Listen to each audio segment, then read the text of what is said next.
property portfolio lending can be difficult to manage, particularly when multiple properties exist. Courtney Flockhart, how do you help clients?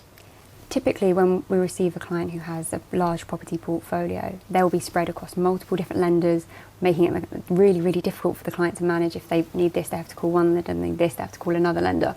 We'll look to put that all together in one place for them, so everything is easy to manage. And then in some cases, we'll have clients have unencumbered properties within their portfolios. We'll then look to include those in the lending, bring down the overall loan to value, and therefore give them a better rate.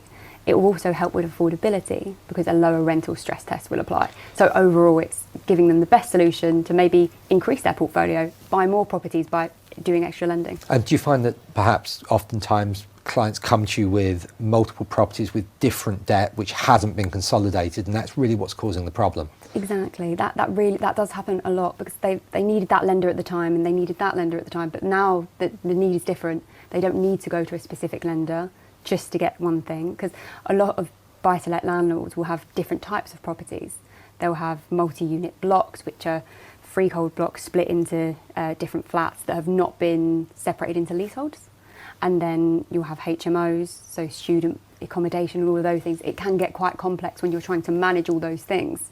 So it's easier to combine them all. So very much a trend towards consolidated lending. How does that work from a timing point of view? So if I have a property portfolio and I have different deals attached to different properties, how do you reconcile the fact that some of those deals may have penalties or I may just simply be tied into them? So we'll only look to move them outside of penalty unless it makes sense. Unless it makes financial sense to pay that penalty, we'll never look to do that. But in some cases, if they need more money now, the overall win of getting the extra money now at a really low rate could mean that paying that early repayment charge is worth it. And will a lender that allows you to consolidate allow you to add further properties and effectively vary the debt over a period of time as you bring this together? Yes, because the way that they'll typically structure it now is the debt isn't over the entire portfolio as one.